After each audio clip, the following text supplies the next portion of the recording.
Hello and welcome to the our YouTube channel of Gravity Academy। बच्चों हम लोग आज जो है सो ट्रिग्नोमेट्री की क्लासेस शुरू करने जा रहे हैं और ये लेक्चर पार्ट वाइज आएगा और एक एक करके हम लोग इसको कवर करेंगे पार्ट वाइज पार्ट, है ना। और आज जो हम लोग शुरू करने जा रहे हैं वो है इंट्रोडक्शन टू ट्रिग्नोमेट्री। चलिए हम लोग इसको शुरू करते हैं। ट्रिग्नोमेट्री में बेसिकली बच्चों हम लोग राइट एंगल ट्रायंगल्स के बारे में स्टडी करते हैं। जो डिफरेंट डिफरेंट टाइप्स के जो ट्रायंगल्स होते हैं उसमें से ही एक टाइप होता है राइट एंगल ट्रायंगल्स का, जिसका एक एंगल क्या होगा 90 डिग्री का होगा। बाकी के दो एंगल्स कुछ भी हो सकते हैं, वो कुछ भी पॉसिबिलिटी है। तो हम लोग एक ट्रायंगल मान लिए ए बी सी, जिसमें एंगल बी जो है हमारा 90 डिग्री है। बाकी आपको बेसिक इंफॉर्मेशन इसके बारे में पता होगा, जिसमें क्या होता है कि इसके ऑल एंगल्स का सम 180 डिग्री होगा और राइट एंगल में स्पेशली वन एंगल 90 डिग्री हो गया, तो रिमेनिंग टू एंगल्स के जो सम हो गए वो जो रहेंगे वो 90 डिग्री रहेंगे। अगर किसी दो एंगल्स का सम 90 डिग्री है तो वैसे केस में वो दोनों एंगल एक दूसरे के कॉम्प्लीमेंट्री एंगल होते हैं। It means angle A and angle C एक दूसरे के कॉम्प्लीमेंट्री टू ईच अदर रहेंगे। तो यहाँ पे जो पहला जो इसका कुछ प्रॉपर्टी भी हम लोग जानते हुए चलेंगे, जैसे अबाउट राइट एंगल ट्रायंगल्स। जब हम लोग अगर पढ़ना शुरू करेंगे राइट एंगल ट्रायंगल्स तो सबसे पहला इंफॉर्मेशन कि इसका कोई भी एक एंगल, जैसे यहाँ पे एंगल बी क्या है वो 90 डिग्री का रहेगा और जो remaining two angle angle A plus angle C उसके सम 90 डिग्री रहेंगे। और यहाँ पे क्या कहलाते हैं, ए और सी जो रहेंगे angle A and angle C are complementary to each other each other. Basically जो ट्रिग्नोमेट्री जो ब्रांच होता है ये इसमें जो हम लोग स्टडी करते हैं मोस्टली हम लोग शैडो और ये सब अलग अलग कैलकुलेशन वगैरह के लिए इस्तेमाल करते हैं, जिसमें क्या होता आपको इंफॉर्मेशन एंगल के बारे में कंप्लीट इंफॉर्मेशन होता है। सिर्फ आपको उसके हेल्प से आपको बाकी के चीजें फाइंड आउट करने होते हैं। तो यहाँ पे जो फिलहाल जो हम लोग पढ़ने जा रहे हैं, क्योंकि ये इंट्रोडक्शन का क्लास है तो हम लोग इसके बेसिक एस्पेक्ट्स के बारे में भी जानेंगे। जैसे जो मेन फंक्शन होते उसके बारे में जानेंगे, इसके एक एक स्टेप करके हम लोग इसमें आगे बढ़ने वाले हैं। तो देखिए जो मेनली जो ट्रिग्नोमेट्री में जो फंक्शन होते हैं वो 6 तरह के अलग अलग टाइप्स के फंक्शन होते हैं, जिसमें जो मेनली जो 3 फंक्शन होते हैं वो होता पहला साइन, दूसरा होता टेंजेंट, तीसरा होता सेकेंड। और बाकी के जो फंक्शंस होते हैं उसको डेराइव किया गया है इसी के थ्रू। ये सारे तीनों फंक्शंस में क्या किए गए, इसको हम लोग सीओ ऐड कर दिए। को साइन बन गया, ये बन गया को टेंजेंट, फिर ये बन गया को सेकेंड। जो मैथमेटिशियन इसको डिफाइन जब कर रहे थे तो ये नाम इतना बड़ा होने की वजह से इसको उन्होंने सॉर्ट आउट कर दिया और ये स्टार्टिंग के सिर्फ 3 लेटर उन्होंने क्या किया, कवर किया। लेकिन प्रॉब्लम कहाँ पे हो रहा था, ये कॉसेक वाले के पास, क्योंकि यहाँ पे भी कॉस है और इधर भी कॉस आ रहा था, तो इन्होंने 3 के जगह 5 लेटर यहाँ पे कंसीडर किया। यही 6 ट्रिग्नोमेट्री फंक्शन होते हैं जिसके बारे में आपको स्टडी करना है और इसी के बारे में हम लोग एक एक करके जानेंगे। तो जो सबसे पहला जो है वो रहा हमारा साइन, है ना। तो इसको हम लोग लिखते हैं साइन ऑफ एंगल थीटा।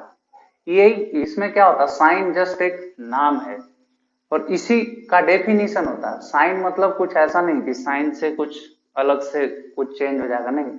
जैसे आपको समझना है एक्स जैसे वेरिएबल होता वैसे ही यहाँ पे वेरिएबल थीटा है, ना कि साइन कुछ वेरिएबल होता है। ये जस्ट तरीके का नाम है, एक अपने आप में एक फंक्शन है जो रिप्रेजेंट करता है। तो यहाँ पे भी वैसे ही आपको समझ के चलना है, यहाँ पे कंफ्यूज नहीं होना है, अभी से ही क्लियर आउट रहना है। और ये नाम इसलिए जानना जरूरी है कि कई बार पूछ दिया जाता है कि sine into theta is equal to sine theta, तो ये दोनों गलत है। बिल्कुल ऐसा नहीं है। थीटा जो है वो डिफाइन होता साइन के लिए, अगर कोई ऐसा लिख रहा है तो ये बिल्कुल गलत है। तो आपको ये सब चीजों के लिए ये जानना होगा। एब्रिविएशन से भी क्वेश्चंस पूछे जाते कई बार कि ये करेक्ट होगा या नहीं। तो अब देखो हम लोग एक एक करके इसको हम लोग डिफाइन करने वाले। तो जो हमारा पहला फंक्शन था साइन ऑफ एंगल थीटा, तो उसको हम लोग को कैसे डिफाइन किया जाता, opposite side of angle theta divided bye hypotenuse. आपको पता है ये राइट एंगल ट्रायंगल था, तो आपको ये सब चीजों के बारे में इंफॉर्मेशन होगा कि जो 90 डिग्री के अपोजिट साइड होते हैं वो क्या कहलाता है, हाइपोटेन्यूस। इसको हम लोग क्या करते, एच से रिप्रेजेंट करते। फिलहाल जो वो थीटा जिसके बारे में बात कर रहे थे, उस थीटे को हम लोग यहाँ पे इस एंगल ए जो है वो हमारा किसके इक्वल है, थीटा के इक्वल है, उसके बेसिस पे ही हम लोग करने वाले। देखो बच्चों, जो थीटा के अपोजिट जो साइड होते हैं उस साइड का ही नाम हो जाता है अपोजिट साइड। अगर हम थीटा का पोजीशन बदलकर यहाँ पे कर दे तो अपोजिट साइड हमारा चेंज हो जाएगा। आपको ये बात का ख्याल रखना है। अपोजिट साइड या फिर इसी का नाम हो जाता परपेंडिकुलर लेंथ, और इसको हम लोग P से रिप्रेजेंट करते हैं। और जो थीटा और हाइपोटेनियस के साथ जो एंगल बनता है उसको हम लोग बोल देते बेस या फिर एडजेसेंट साइड, और इसको हम लोग B से रिप्रेजेंट करते हैं। अब चूंकि आप लोग पाइथागोरस थ्योरम जानते हो तो ये पाइथागोरस थ्योरम भी फॉलो करेगा। फिलहाल उससे पहले हम लोग एक एक करके फंक्शन डिफाइन करने वाले हैं। साइन थीटा के बाद हमारा दूसरा था कॉस ऑफ एंगल थीटा। तो इसको हम लोग कैसे डिफाइन कर देते, adjacent side of angle theta divided bye hypotenuse. और जो नेक्स्ट फंक्शन था हमारा वो है tan ऑफ एंगल थीटा, उसको हम लोग लिखते opposite side of angle theta upon adjacent side of angle theta. उसके बाद आता cot theta, cot of angle theta. ये क्या होता है, इसको भी हम लोग यहाँ से चेंज कर देते, ये हो जाता है adjacent of angle theta divided by opposite side of angle theta. फिर नेक्स्ट फंक्शन हमारा आ जाता sec theta, sec of angle theta. ये हो जाता हमारा hypotenuse upon adjacent side of angle theta. और सबसे लास्ट जो छठा फंक्शन था वो हमारा है कॉसेक ऑफ एंगल थीटा। ये हो जाता है आपका hypotenuse upon opposite side of angle theta.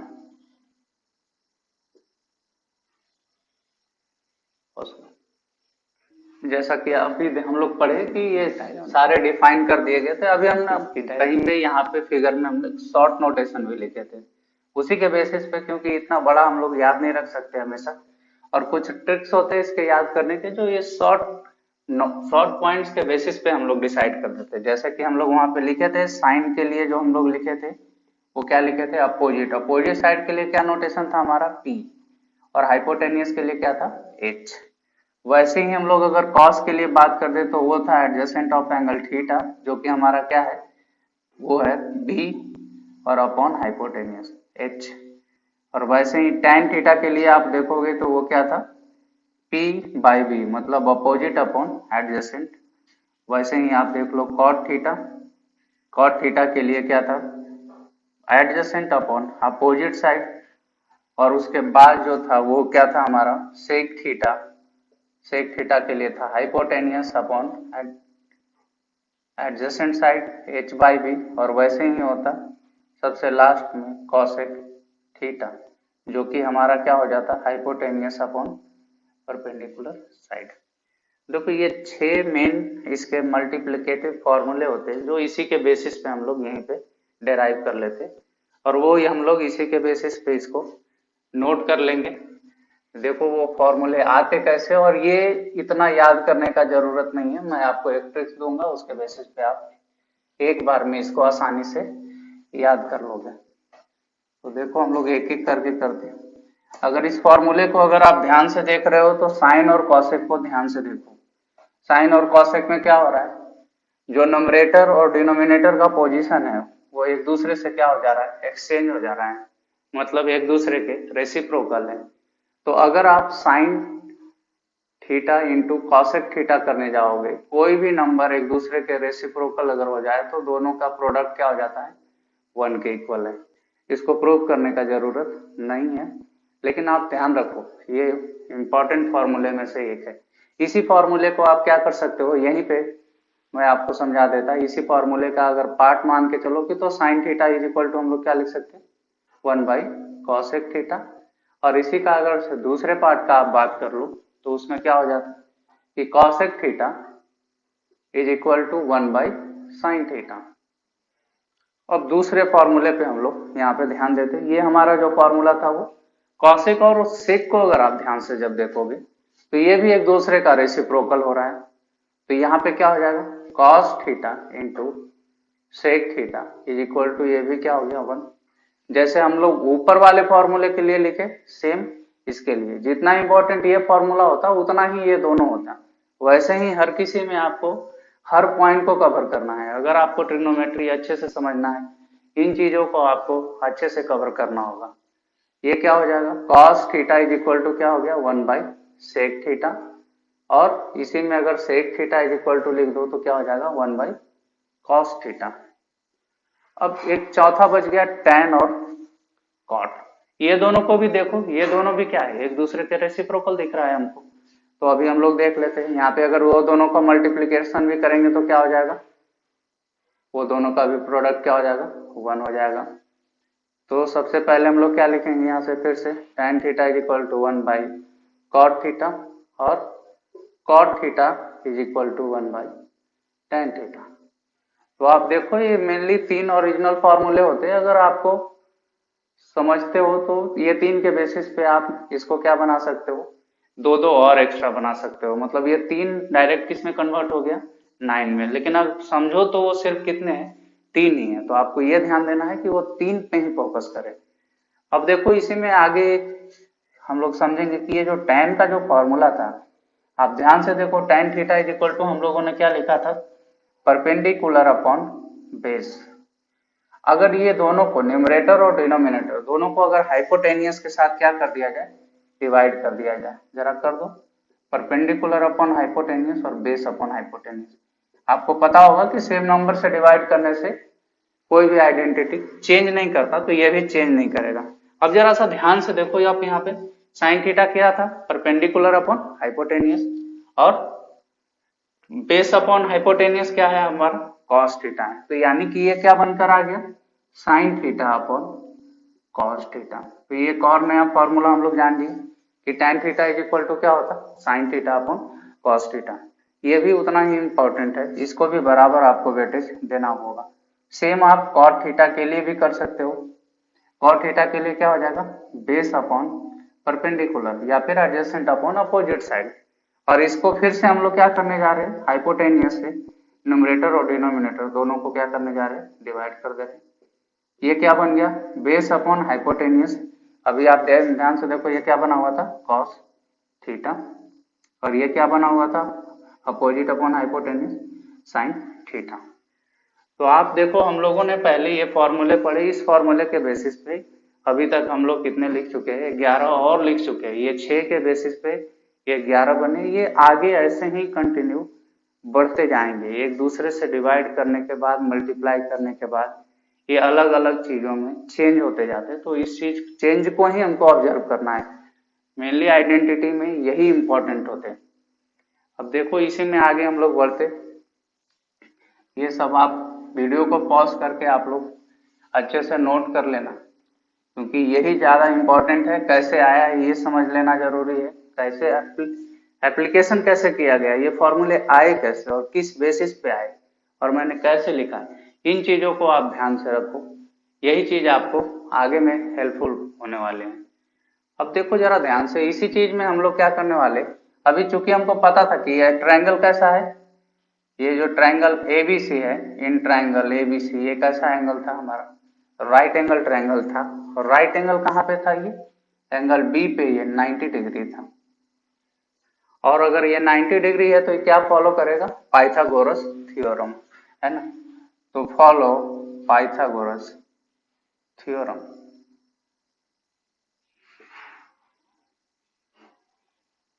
अगर ये पाइथागोरस थ्योरम फॉलो करता तो हम लोग यहाँ पे क्या लिखने वाले हैं, A B square plus B C square is equal to A C square. Okay, तो यहाँ पे अब ध्यान से देख लो कि जब ये सब चीजें हो गए तो यहाँ पे हम लोग क्या बोले, ए बी के लिए हमारा नोटेशन क्या था, बी एस का था, तो इसको हम लोग बी का स्क्वायर, और बी सी हमारा क्या था, पी से डिनोट किए थे तो पी स्क्वायर, और इसको हम लोग किससे डिनोट किए थे, एसी को एच से, तो ये एच स्क्वायर है ना।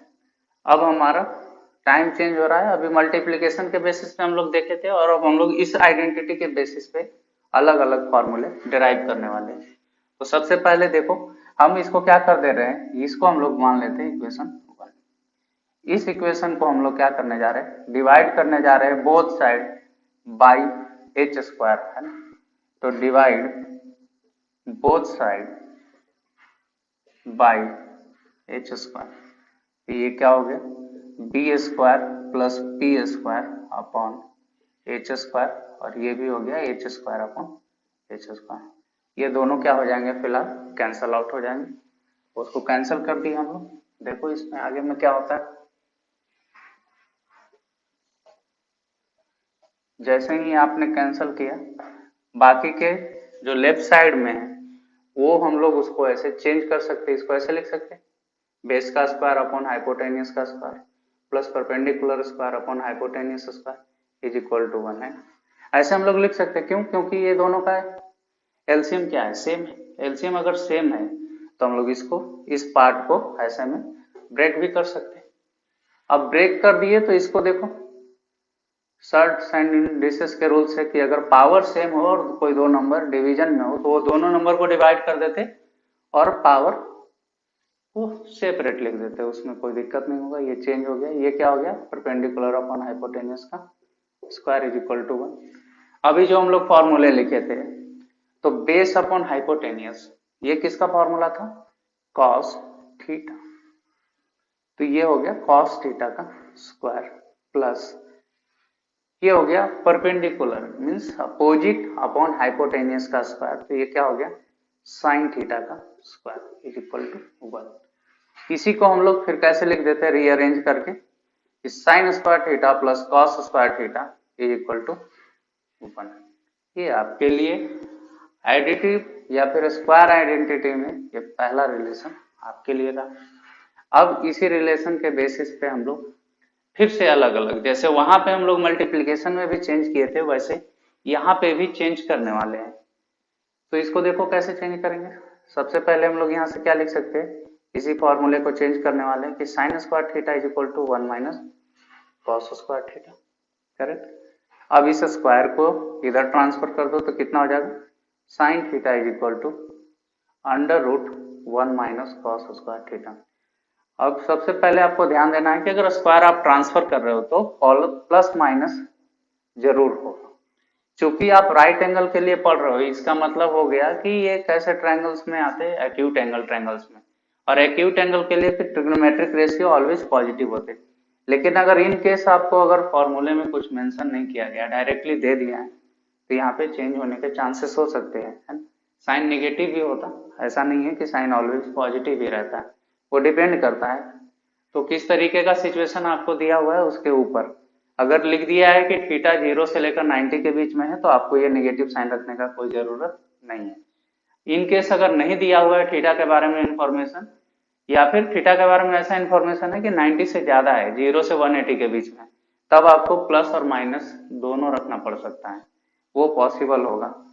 अब उससे एक फॉर्मूले ये भी चेंज हो गए। अब इसी के बेसिस पे हम लोग ऐसे भी चेंज कर सकते थे कि cos square theta is equal to 1 minus sine square theta. इसको वापस से जैसे ऊपर वाले को चेंज किए वैसे यहाँ भी चेंज कर सकते, ये क्या हो जाएगा, root under 1 minus cos square sine square theta. Again यहाँ पे भी ध्यान देना है कि ये जो प्लस माइनस है वो डिपेंड करता है कि सिचुएशन कैसा दिया हुआ है। फिलहाल 10th क्लास तक आपको राइट एंगल्स ही है, लेकिन इन केस स्टैंडर्ड मैथमेटिक्स में ये सब कभी कभी चेंज हो सकते, तो यहाँ पे आप प्लस माइनस भी रखना जरूरी पड़ सकता है ना। वो आपको डिपेंड करेगा कि किस तरीके का सीन दिया हुआ है, सिचुएशन कैसा है उसके ऊपर आप इसको डिसाइड करोगे। तो यहाँ से इस फॉर्मूले के बेसिस पे ये 4 फॉर्मूले डिराइव होते हैं, और ये कई बार ये सब एप्लीकेशंस में होते हैं, वो आपको मिल जाएंगे। ठीक है, देखो हम लोग आगे बढ़ इसी थ्योरम में अभी नेक्स्ट आगे जाते हैं, आगे के फॉर्मूले कैसे आते हैं। फिर से हम लोग किसके ऊपर जाते हैं, जो हमारा इक्वेशन 1 जो माने थे, जो हमारा क्या था, पाइथागोरस थ्योरम के बेसिस पे जो हम लोगों ने लिखा था, कि वो क्या लिखे थे हम लोग, अपोजिट साइड का स्क्वायर और एडजेसेंट साइड का स्क्वायर का जो सम होगा वो हाइपोटेनियस के स्क्वायर के सम के बराबर होगा। और अभी हम लोग क्या किए थे, हाइपोटेनियस से के स्क्वायर से दोनों तरफ डिवाइड किए थे न्यूमरेटर। तो यहाँ भी हम लोग क्या करने जा रहे हैं इस बार, divide both side by perpendicular square, है ना। पिछले बार हाइपोटेनियस के स्क्वायर से किए थे, इस बार हम लोग किससे करेंगे, परपेंडिकुलर के स्क्वायर से। देखो यहाँ पे क्या हो जाता, P square plus B square upon P square is equal to H square upon P square. ये क्या हो जाएगा, फिर से हम इसको ऐसे लिख सकते हैं, B square upon P square is equal to H square upon P square. यहाँ से ये और ये कैंसिल, वापस से हम लोग ने इस वजह से लिखा यहाँ पे कि फिर से देखो दोनों का एलसीएम सेम है, तो हम लोग इसको और इसको एक तरह से लिख सकते हैं। अब ये क्या हो गया, ये हो गया 1, इस वैल्यू को हम चाह रहे हैं कि उधर शिफ्ट कर दे, तो ये हो गया हाइपोटेनियस अपॉन परपेंडिकुलर का स्क्वायर माइनस बेस या फिर adjacent upon perpendicular whole square. अभी आप ध्यान से देखो, हाइपोटेनियस अपॉन परपेंडिकुलर ये किसका था, कॉसेक थीटा का, हम लोग अभी स्टार्टिंग में लिख चुके थे। तो ये कितना हो गया, कॉसेक थीटा का whole square minus base upon perpendicular ये किसका था, कॉट थीटा का। तो ये क्या हो जाएगा, कॉट थीटा का whole square is equal to 4। अब ये क्या बन के आ गया, cosec square theta minus cot square theta is equal to 1। और ये आपके आइडेंटिटी में दूसरे नंबर का फॉर्मूला बनकर आ गया। अब इस फॉर्मूले को वापस जैसे पहले वाले को ट्रांसफॉर्म किए थे वैसे ही हम लोग इसको भी ट्रांसफॉर्म कर देंगे। ट्रांसफॉर्मेशन इसलिए इंपॉर्टेंट है कि आपको आ जाते क्वेश्चन उसी के बेसिस पे, और ट्रांसफॉर्मेशन अगर जानते रहोगे कि साइन से टेन में कैसे जाना है, या फिर साइन से बाकी के अलग अलग जो 6 फंक्शन रिमेनिंग जो 5 रहे कैसे उसमें शिफ्ट हो जाना है, उसके लिए आपको ये फॉर्मूले बहुत हेल्पफुल रहेंगे। ये फॉर्मूले पे ही आपको काम करना है सबसे ज्यादा। तो इसके बाद हम लोग क्या लिख सकते हैं, देखो cosec square theta is equal to 1 plus cot square theta. अब ये क्या हो जाएगा, यहाँ से cosec theta is equal to root under 1 plus cot square theta. ध्यान से देखो यहाँ पे हम लोग प्लस माइनस नहीं लगा सकते। रीजन क्या है, 1 क्या है, पॉजिटिव नंबर है, कॉट स्क्वायर थीटा कोई किसी भी नंबर का स्क्वायर ऑलवेज पॉजिटिव होता है, और दो पॉजिटिव नंबर का सम का स्क्वायर रूट भी ऑलवेज रिजल्ट में पॉजिटिव होगा। तो यहाँ पे प्लस माइनस साइन लगाने का कोई मतलब नहीं बनता, ये डायरेक्टली इसी फॉर्म में रहेगा, यहाँ पे चेंज नहीं होगा। नेक्स्ट में आप देख लो ये क्या हो जाएगा, ये कॉसेक के लिए था, अब कॉट के लिए लिख रहे हैं कि cot square theta is equal to क्या हो जाएगा, कॉसेक स्क्वायर थीटा माइनस 1। अब नेक्स्ट में क्या हो जाएगा, cot theta is equal to root under cosec square theta minus 1। यहाँ पे प्लस माइनस लगाना पड़ेगा, आपको नहीं पता है ये कॉसेक का वैल्यू अगर 1 से बड़ा रहा तो यहाँ पे चेंज होने का चांसेस बन सकता है, तो यहाँ पे हम लोग बदलना पड़ेगा, है ना। ये इस तरीके से चेंज हो जाएगा। अब नेक्स्ट देखो, ये इस फॉर्मूले के बेसिस पे हम लोग यहाँ तक आ गए।